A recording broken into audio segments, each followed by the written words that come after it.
আজকে এটা ভিন্ন বিষয় নিয়ে আলাপ, কিন্তু এই বিষয়টা খুব জরুরি, এই বিষয়টা আলাপ করা দরকার। এই আওয়ামী লীগের জাউরাদের জাউরামির একটা জবাব দেওয়া দরকার। একজন বীরুত্তমের ইন্টারভিউ ভাইরাল করেছে আওয়ামী লীগেরা। সেটি বীরুত্তম করছে যে উক নাকি জিয়াউর রহমান করছে আমার ওয়াইফকে তো নিয়ে আসবার পারিনি, সবাই নিয়ে এসেছে, তুমি না নিয়ে আসো ওরে ঢাকা থেকে। তারপর ওই নাকি ঢাকাত হেঁটে হেঁটে গেছে, বাঘের বাচ্চা 4 দিন ধরে ঢাকাতে আসিছে হেঁটে হেঁটে ইন্ডিয়ার থেকে। তারে কইছে জিয়া মে মাসের শেষ দিকে নাকি, আর আসিছে কবে 3রা জুন ঢাকায়। এডিটর সাহেব ওই অংশটা আগে একটু দেখান যে 3রা জুন সে ঢাকাতে আসিছে, কারণ এই জায়গাতে আমরা ফিরে আসবো। এটা অন্য আর একটা ভিডিওতে কইছে, এটা গেল ভাইরাল করেনি, শুনেন আগে। এর ভিতরে আরেকটা ঘটনা ঘটে গেছে। ঘটনাটা তখন মেজর জিয়া ছিলেন ওখানে, মেজর খালেদ মোশাররফ ছিলেন। মেজর জিয়া আমাকে ডেকে বললেন যে সবার ফ্যামিলি আসলো, আমার ফ্যামিলি আসতে পারে নাই, তোমরা কেউ আমাকে সাহায্য করতে পারবে না? আমি বললাম কীভাবে বলেন? বলে যে ঢাকা যেতে হবে, আমার স্ত্রীকে নিয়ে আসতে হবে, খালেদা জিয়াকে। তখন বললাম ঠিক আছে। তো জুনের 3 তারিখে আমরা ঢাকা আসি। তো তারপরে গুলশানে একটা বাসায় গিয়ে দেখলো সে বাসার থেকে খালেদা জিয়া চলে গেছে এবং কর্নেল জাঞ্জুয়ার কেয়ারে ক্যান্টনমেন্টে গেছে। এতক্ষণ তো আমার মুখে শুনলেন, এবার ওর নিজের মুখে দিয়ে শোনেন।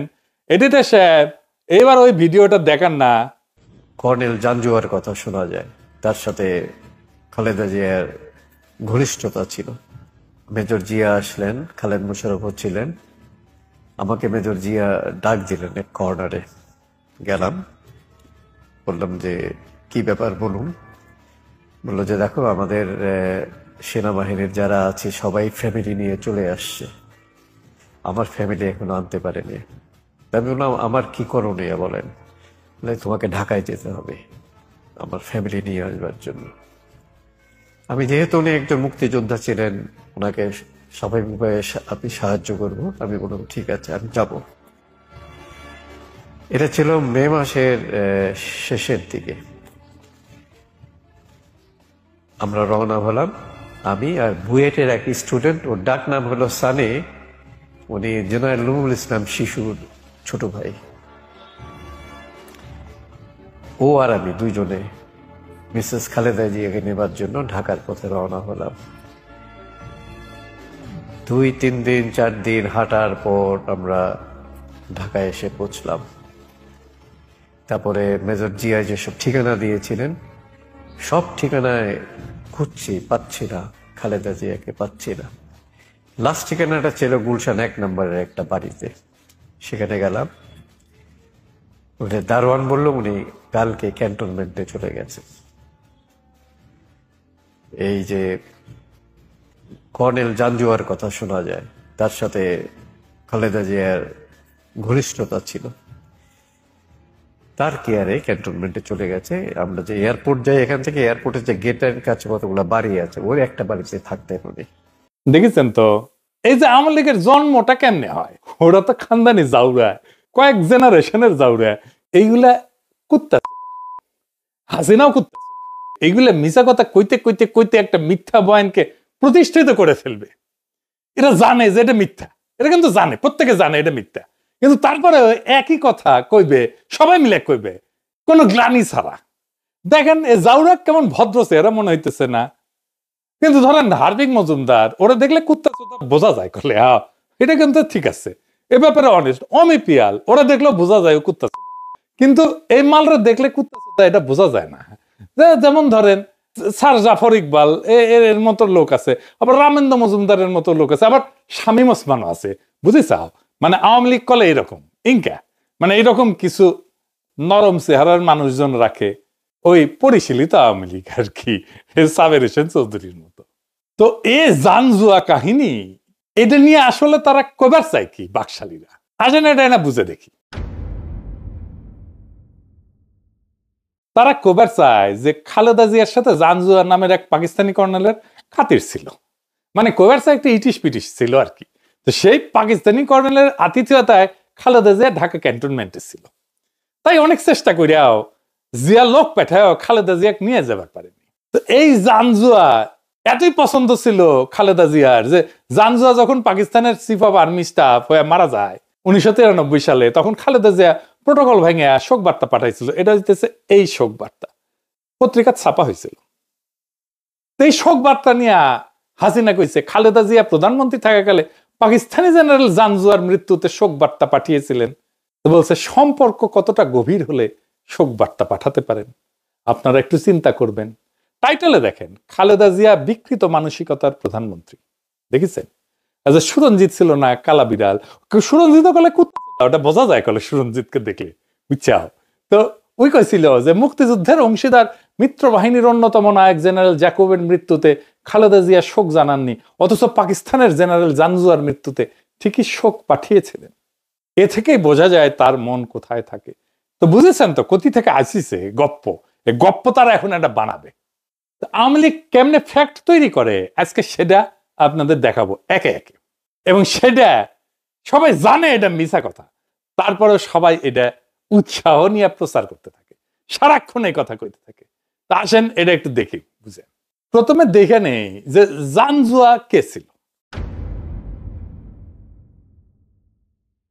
পাকিস্তান সেনাবাহিনীতে 3 জন জানজুয়া ছিল। এইটা সাহেব একটু পাশের ছবিগুলো দেখায় দেন, আমি নামগুলো কয়ে দিতেছি। রশিদ জানজুয়া, আসিফ জানজুয়া আর ইফতেখার জানজুয়া। আমরা একে একে সব জানজুয়ার ইতিহাস নিয়ে আলাপ করব, দেখায় দেব কে আসলে কে ছিল। এই জানজুয়া জানজুয়া জট বেঁধে গেছে, এক জানজুয়ার জায়গায় আরেক জানজুয়া কয়ে দেয়। এই রশিদ জানজুয়া ছিল ইস্ট বেঙ্গল রেজিমেন্টের কমান্ডার, লেফটেন্যান্ট কর্নেল, আর 8 ইস্ট বেঙ্গল রেজিমেন্টের অধিনায়ক। যেই রেজিমেন্টের সহ অধিনায়ক ছিল জিয়াউর রহমান। খালেদা জিয়া তো 1971-এ গ্রেপ্তার অবস্থায় ছিলেন ক্যান্টনমেন্টে, ঢাকা ক্যান্টনমেন্টে। গ্রেপ্তার থাকা অবস্থায় শেরাটন হোটেলে যাওয়া যায় নাকি? গপ্প এটা কইলেই হইল। তাকে আবার মেজর জিয়া সাহেব রিকোয়েস্ট করলো যে তুমি আবার কতগুলো ছেলে পাঠাও আমার ফ্যামিলিকে নিয়ে আসবার জন্য। তখন উনি বললেন যে দেখো অলরেডি আমরা 6টা ছেলে হারিয়েছি, এখন এগুলো পাঠানো ঠিক হবে না। তবে ওনার এই কথার চাপে উনি আবার বাধ্য হয় আবার 7জন-8জন ছেলেকে পাঠাতে। ওরা আসলো, তখন ইন্টারকন্টিনেন্টাল হোটেল, সুইমিং পুলে খালেদা জিয়া বসা ছিল। ওই ছেলেগুলো গেল তাকে অনুরোধ করতে, মেজর জিয়ার চিঠিটাও দিল। তো উনি চিঠি পড়ে ছেলেদেরকে রীতিমতো ধমকে সুরে বলল, তোমরা যদি এখন এখান থেকে না যাও আমি আর্মি ডাকতে বাধ্য হব। তখন ওই ছেলেগুলো চলে আসে। অনেক বিখ্যাত মুক্তিযোদ্ধা কিন্তু এই রেজিমেন্টের অফিসার ছিল, যেমন ধরেন মীর শওকত, তারপরে অলি আহমেদ, শমশের মবিন চৌধুরী, তারপরে AYM মাহফুজুর রহমান বলে একজন লেফটেন্যান্ট ছিল, তো ওই ইয়াং অফিসার। এই মাহফুজুর রহমানকে কিন্তু জিয়া হত্যার অপরাধে ফাঁসি দেওয়া হয়। যাই হোক, খালেদা জিয়ার পরিবারের, জিয়া রহমানের পরিবারে কিন্তু খুব ঘনিষ্ঠ ছিল তারা। যাই হোক, এই 3 জন অফিসারকেই জিয়া 25শে মার্চে গ্রেপ্তার করে, তারপরে জানজুয়াকে হত্যা করে। এই প্রসঙ্গে পরে আসতেছি। আওয়ামী লীগাররা বলে না না না না, হত্যা করা হয়নি, জানজুয়া ঢাকায় চলে আসে।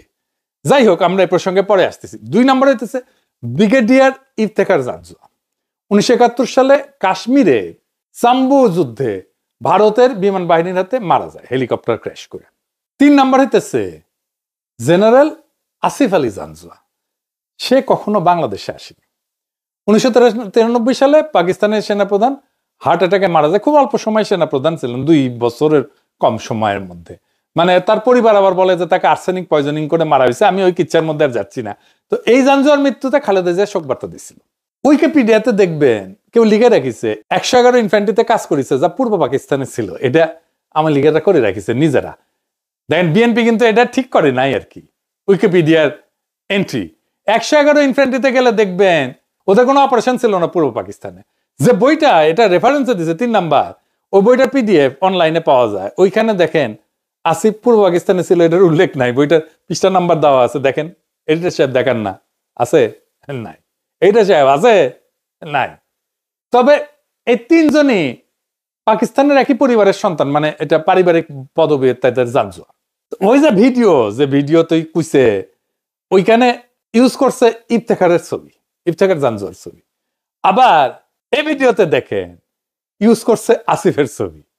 হ্যাঁ, তার মানে আসলে শিওর না কোন জানজুয়ারে ধরবে। যাই হোক, তাহলে আসেন আমরা প্রথমে দেখি জানজুয়া আসলে মরেছিল কিনা। এটা নিয়ে অনেকে লিখেছে, অনেকে মানে ইভেন আওয়ামী লীগের লোকেরাও লিখেছে। তো সব জায়গায় বর্ণনা মোটামুটি একই। তো আমি প্রথমটা দেখে পড়ি। এরপর তিনি একা একটা গাড়ি নিয়ে ছুটে যান অফিসার কমান্ডিং জানজুয়ার বাড়ি। কলিং বেল টিপতেই ঘুম ভেঙে আসেন জানজুয়া, আর সামনে মেজর জিয়াকে দেখে ভূত দেখার মতো চমকে ওঠেন। তার ধারণা ছিল পরিকল্পনা অনুযায়ী মেজর জিয়া বন্দরে বন্দী হয়ে আছে, মানে মেজর জিয়াকে বন্দী করে ফেলবে, এরকম একটা পরিকল্পনা করছিল। জানজুয়াকে গ্রেপ্তার করে নিয়ে 16 শহরে ফিরে আসেন মেজর জিয়া। পথে অফিসার্স মেসে মেজর শওকতকে তিনি সব কথা বলতেই মেজর শওকত উৎফুল্ল হয়ে ওঠেন এবং বিদ্রোহে তার সাথে যোগ দেওয়ার কথা ঘোষণা করে দ্রুত ব্যাটালিয়নে চলে আসেন। জিয়াউর রহমান যখন লেফটেন্যান্ট কর্নেল, তখন দৈনিক বাংলা একটা সাক্ষাৎকার ছাপা হয়েছিল 26শে মার্চ 1972-এ। এইটা বাংলাদেশের স্বাধীনতা যুদ্ধ দলিলপত্র নবম খণ্ডে আছে। এরপর আর একটা বই থেকে দেখি। 8th বেঙ্গলে এসে শুনলাম যে সমস্ত পশ্চিম পাকিস্তানি অফিসারদের গ্রেপ্তার করা হয়েছে।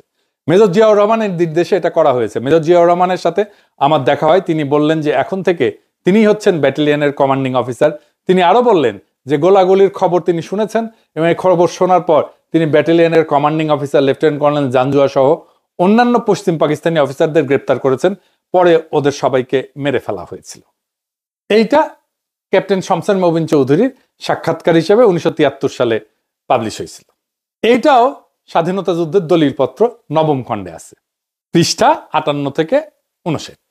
এরপরে আর একটা এডিটর সাহেব একটু পাশে দেখান, যদি কেউ আপনারা পড়তে চান। আমি আর পুরোটা পড়লাম না, আপনারা যদি পড়তে চান এই রেফারেন্স থেকে পড়ে নিতে পারবেন।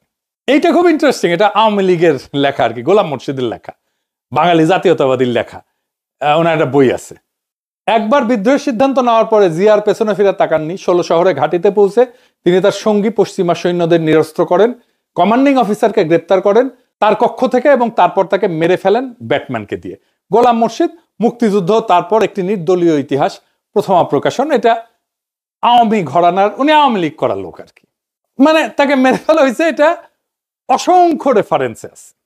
তারপরে মেজর জেনারেল অবসরপ্রাপ্ত MS ভুইয়া, মুক্তিযুদ্ধে 9 মাস, এইটাতেও ওই একই ঘটনা আছে। আমি দেখাই দিলাম, আপনারা চাইলে এটা পড়তে পারেন।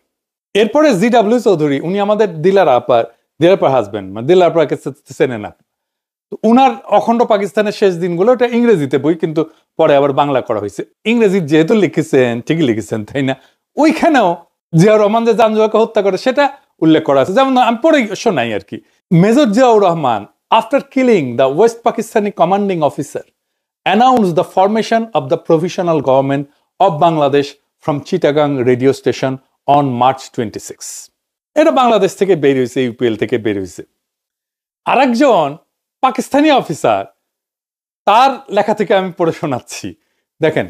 Major Ziaur Rahman, as second in command of a unit, is alleged to have treacherously called his commanding officer, Lieutenant Colonel Rashid Janjua, and some other officers of West Pakistan origin from their homes to the unit lines and had them killed in cold blood. ঠান্ডা মাথায় তাদেরকে হত্যা করছে। এটা major general হাকিম আরশাদ কোরাইশি, এইটা commander infantry battalion 26 FF এর সৈয়দপুর, রংপুর, দিনাজপুর এই জায়গায় পোস্টেড ছিল, তার বই থেকে। এবার ইন্টারেস্টিং, জিয়াউর রহমানের নিজের একটা লেখা আছে বিচিত্রায়, সেটা থেকে পড়ে শোনায়। আমি কমান্ডিং অফিসারের জিপ নিয়ে তার মানে জানজুয়ার বাসার দিকে রওনা দিলাম। তার বাসায় পৌঁছে হাত রাখলাম কলিং বেলে। কমান্ডিং অফিসার পাজামা পরে বেরিয়ে এলো, খুলে দিল দরজা। ক্ষিপ্র গতিতে আমি ঘরে ঢুকে পড়লাম এবং কলার টেনে ধরলাম। দ্রুত গতিতে আবার দরজা খুলে কর্নেলকে আমি বাইরে টেনে আনলাম। বললাম, বন্দরে পাঠিয়ে আমাকে মারতে চেয়েছিলে, এই আমি তোমাকে গ্রেপ্তার করলাম। জিয়াউর রহমান তখন মেজর জেনারেল। বিচিত্রার একটা স্বাধীনতা দিবস সংখ্যা বেরিয়েছিল 1974, সেইখানে উনি এটা লিখছেন। এডিটর সাহেব কভার সহ দেখায় দেন। আরেকজন পাকিস্তানি জেনারেল খাদিম হোসেন রাজা, তার বই থেকে আমি পড়ে শোনাই। আরেকজন সম্পর্কে বলতেছে, Shigri was able to protect himself but Janjua was not so fortunate, মানে জানজুয়া অত ভাগ্যবান ছিল না।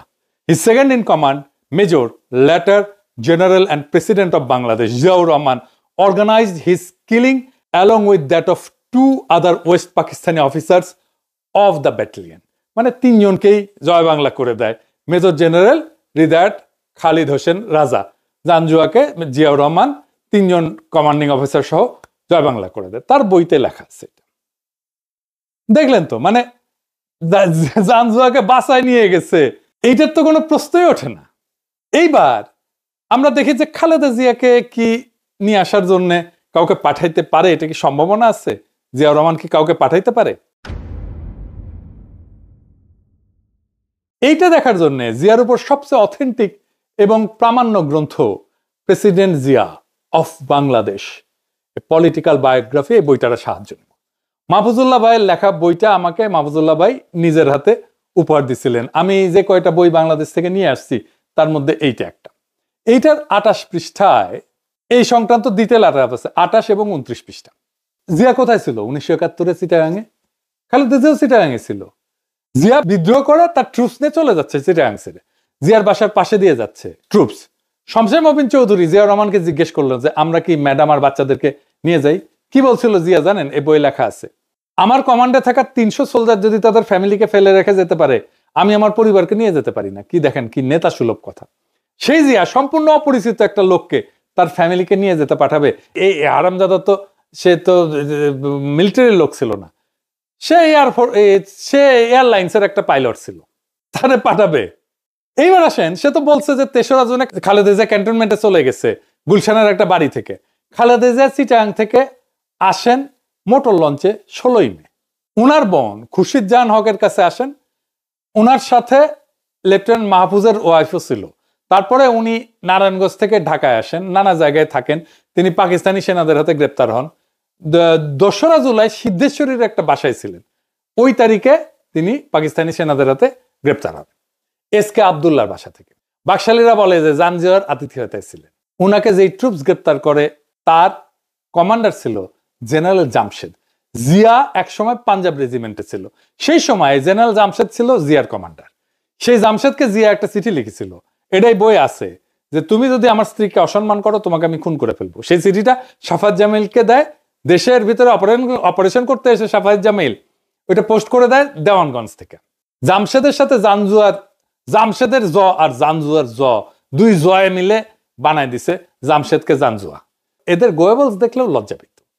এরা বানাইছে, আমি নাকি এমন ওষুধ বানাইছি যা খাইয়া 289 শিশু বাংলাদেশে মারা গেছে। সংখ্যাটা দেখেন, 289, 290 না, রাউন্ড ফিগার না। রাউন্ড ফিগার হইলে বিশ্বাসযোগ্য হইতো না। আবার একটা ফটোশপ বানাইছে, এটা নানা জায়গায় দেয়। এর যে দেয় সেও জানে যে এটা ভুয়া, কারণ গুগল করলেই তো এটা বুঝবে যে এরকম কোনো নিউজই নাই, এরকম কোনো পত্রিকাই নাই। ওই যে মুক্তিযুদ্ধের চেতনা বাস্তবায়নের জন্য, অসাম্প্রদায়িকতা, ধর্মনিরপেক্ষতা, বাঙালি জাতীয়তাবাদের জন্য এরকম 2-একটা কাজ করতে কোনো অসুবিধা নাই, এগুলো গৌরবের কাজ। এটাই হলো ওদের যুক্তি। 289 জন শিশু বা কাছাকাছি শিশু কিন্তু বাংলাদেশে ভেজাল ওষুধ খেয়ে মারা গেছিল এক সময়, ভেজাল প্যারাসিটামল খাওয়া। এই অনেক আগের ঘটনা। ওই একটার সাথে আরেকটা মিলাবে, জানজুয়ার সাথে জামশেদ মিলাবে, বিহারি মাইরা সেটাতে বাঙালি বানাবে, ইন্ডিয়ান আর্মিরা পাকিস্তানি আর্মি বলে চালাবে। এই চোখের সামনে পাখির মতো গুলি করছে, তারপরে বলে ওটা নাকি আমরাই গুলি করে মারছি, স্নাইপার নাকি আমরাই বসাইছি। আমরাই আসলে হত্যাকারী, কারণ আমরা পুলিশ হত্যা করছি, আমরাই ষড়যন্ত্রকারী, আমরাই দেশের সর্বনাশ করেছি। মনে রেখেন, বাংলাদেশে যদি এই আওয়ামী লীগ একটাও থাকে তাহলে বাংলাদেশ কখনো শান্ত হবে না। বাংলাদেশকে অশান্ত করে রাখবে। এটা জাউরা কুত্তা। ওরা মানুষের জাত না, ওরা মানুষ না। মানুষ হইলে একটা কথা ছিল, মানুষের সাথে ডিল করা যায়। মানুষেরই জাত না, মানুষ পদবাচ্য না। এদের মোটামুটি 10 বছর দৌড়ের উপরে রাখলে এদের সাইজ করে দেওয়া যাবে ইনশাল্লাহ। যারা এদের দৌড়ের উপরে রাখতে পারবে তাদের আমরা আগামী নির্বাচনে জয় করব। আমাকে এখন আমার ক্ষুদ্র ভ্রাতার ভগ্নীরা কবে, দাদা আপনি দাঁড়াচ্ছেন নাকি ইলেকশনে? হ্যাঁ, আরে পাগলা, এই সমস্ত সুটকা ফাটকা এমপি নির্বাচন পিনাকি করে না, উনি দাঁড়াবে না। পিনাকি দাঁড়াইলে রাষ্ট্রপতি নির্বাচনে দাঁড়াবে। এই ডরাই তো প্রেসিডেন্সিয়াল সিস্টেম করলো না। আমি প্রেসিডেন্ট পদে দাঁড়াইলে আমাকে কেউ হারাইতে পারবে না, আমারে দেখে ভোট দেবে না, আমার কর্মসূচি দেখে ভোট দেবে। আমার এই কর্মসূচি নিলে অনেকে মেলা ভোট পাবে। তবে এই কাজে আমার কিছু অ্যাডভান্টেজ আছে, কারণ আমার কিছু ট্র্যাক রেকর্ড আছে। হ্যাঁ, আমার কর্মসূচি কি হবে, কয় লাগবে, ধানমন্ডি 32 নম্বরের সিঁড়িটা ভাঙিনি, যেটি সোহার্দি বডিগার্ড ফুটা হয়েছিল, জয় বাংলা হয়েছিল, ওটা ফ্ল্যাট করে দেবো। তারপরে টুঙ্গিপাড়া মাটির সাথে মিশে দেবো, আকাশ থেকে বাংকার ব্লাস্টার মারবো। আর গোপালগঞ্জে 75-এর 15ই আগস্টের সূর্য সন্তানদের জন্য একটা সৌধ বানাবো। আর হাসিনা সব কয়টা বাকশালীদের দৈরা আনবো বাইরে থেকে। বাংলাদেশে ফ্যাসিবাদ মুক্তকরণ কর্মসূচি চালামো। যতগুলো সোহার্দির বডিগার্ডের মূর্তি টুর্তি আছে সব ফ্ল্যাট করে দেবো। মেলাগুলো হাজার হাজার আছে এখনো। কে ঠেকাবি? শিওর শট এটা। হ্যাঁ, লাগবা বাজি। আমার মার্কা কি হবে? মার্কা হবে বুলডোজার। এই যে এনসিপি মার্কা নিয়ে মুলামুলি করিচ্ছে, শাপলা চাইছে, শাপলা চাইছে। এনসিপি নাকি আমার কথা চলে। আমি কোনোদিন শাপলা পছন্দই করতাম না। শাপলা চাইছে, বেগুন ধরে দিচ্ছে, লাউ ধরে দিচ্ছে, এগুলোই দিবি তো। শাপলাটা কোমল জিনিস, এটা ফুল। আরে ফুল কেন মার্কা হবি? মার্কা হবি শক্ত জিনিস। বুলডোজার, বুলডোজার, হ্যাঁ সিল মারো রে সিল মারো, বুলডোজারের সিল মারো। আমার মিছিল ইনকে করে হবি। এনসিপি যদি আমার কথা শুনলো নি, ও বুলডোজার দিত। আর বুলডোজার নিয়ে, বুলডোজার না দিলে নির্বাচন কমিশনে কইতো একদম বুলডোজার চালে দিমু একেবারে কলে। বুলডোজার রান করে ইংরেজিত কইলে এমনি যে give me bulldozer, give me bulldozer, না হইলে কলে বুলডোজার রান করে দিমু একেবারে পাচিরের উপর দিয়া। না দিবে নির্বাচন কমিশন, ওই সাহস আছে, সাথে সাথে দিয়ে দিবে বুলডোজার। আর কত সুন্দর না বুলডোজার, ভেঙ্গে চুরে চলে যাবে। বাংলাদেশের সামনে যত বাধা আসবে সব ভেঙ্গে চুরে চলে যাবে বুলডোজার। এই বুলডোজার মার্কা যদি এনসিপি নেয় তাইলে ভালো করবি। এই সমস্ত শাপলা ফাপলা দূর, এগুলা কোন শাপলা কোনো মার্কা হইলো? এটা কোনো মার্কাই না। তাইলে আমার নির্বাচনে আমাকে ভোট দিবি, পাবলিককে দিবি কিনা কন? ঠিক আছে কিনা? আমাকে ভোট দিবি, আমার কর্মসূচিত ভোট দিবি। হ্যাঁ, অর্থনৈতিক উন্নয়ন টুন্নয়ন এগুলো কোনো কর্মসূচি না। কর্মসূচি বুলডোজার কোনটা ভাঙবে, ফ্যাসিবাদকে কিভাবে নিশ্চিহ্ন করবে, জয় বাংলা করবে কিভাবে, আমলিগ কেমনে ফিরে আসবে না, এটা হইতেছে কর্মসূচি। এই কর্মসূচি দিবেন, একেবারে জিতে যাবেন, চালাইয়া জিতে যাবেন। সবাই ছাপ্পর ফেরাকে ভোট দিবি, ভোট দিবি আর ভোট দিবি। সিল মারো রে সিল মারো, বুলডোজারে সিল মারো। ইনকিলাব জিন্দাবাদ।